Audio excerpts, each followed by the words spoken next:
Noies, aprofitant la retrogradació de Saturn, que comença el dia 17, volia fer un petit vídeo que ja fa temps que em ronda pel cap, perquè des de que Saturn va entrar a Peixos, especialment, he començat a rebre un increment de preguntes al voltant de què fem determinades coses de la vostra vida. És a dir, avui, que és la goteta que ha fet vessar el got, diguem-ne, avui al matí he rebut una pregunta d'una noia que em preguntava, el missatge era: hola, tinc una feina, he de decidir entre una feina de mitja jornada o una feina de jornada completa, què faig?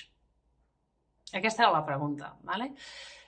Llavors, que algú em faci aquesta pregunta, a mi el que em fa sospitar és que o bé no s'està entenent el que estic intentant transmetre quan parlo del tipus d'astrologia que jo practico i de l'astrologia com a eina de coneixement personal, o bé hi ha una falta de responsabilitat col·lectiva respecte a les vostres pròpies vides. Llavors, aprofitant que avui Saturn està retornant i que Saturn és el planeta de la maduresa i la responsabilitat i l'autoritat interna, doncs aprofito per fer aquest vídeo i recordar-vos que l'astrologia és una eina que ens permet agafar més control respecte a les nostres vides, no treure'ns-el.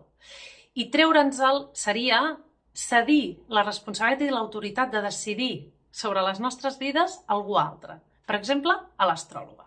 Llavors, una de les coses que ens ensenya Saturn és que la realitat té unes normes i unes lleis, i uns límits també. Aquestes normes passen pel fet de que com a adults, quan prenem decisions respecte a la nostra vida, assumim riscos. I això és un fet, i és una llei de la vida. M'explico? No podem esperar a viure des de tenir la certesa absoluta de tot el que fem, perquè això no és la vida.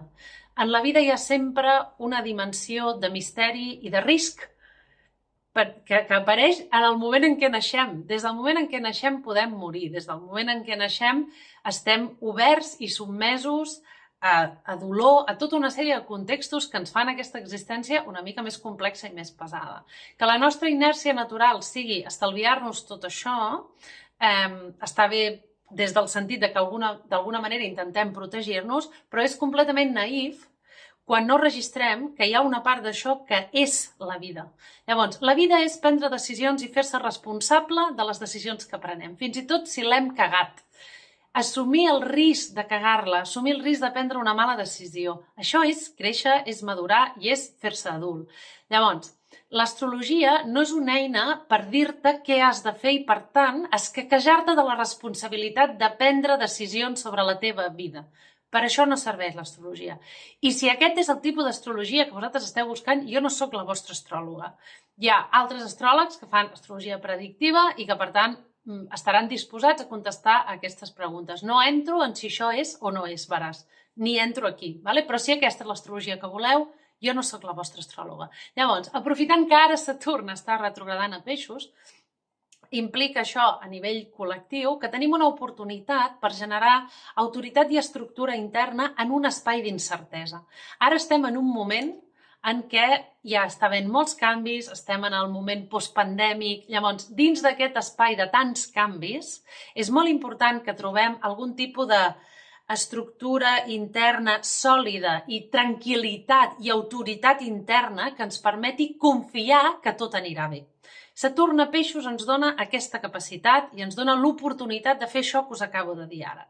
Tot i la incertesa, jo a nivell intern em sento estable. Tot i el no saber què passarà a nivell intern em sento estable, perquè construeixo aquesta estabilitat des d'un espai de confiança en la vida i no estar pensant o temerosa de tot el que ha de venir, de cagar-la si prenc determinades decisions, és a dir, simplement confiar que si realment prenc alguna decisió que després la vida em comenta que no era aquesta, assumiré les conseqüències i intentaré reconduir això d'una manera madura i fent-me responsable del que ha passat. O sigui, maduresa i ser adult versus infantilisme, victimisme respecte a la vida i ser un nen dependent de que els altres li diguin el que ha de fer.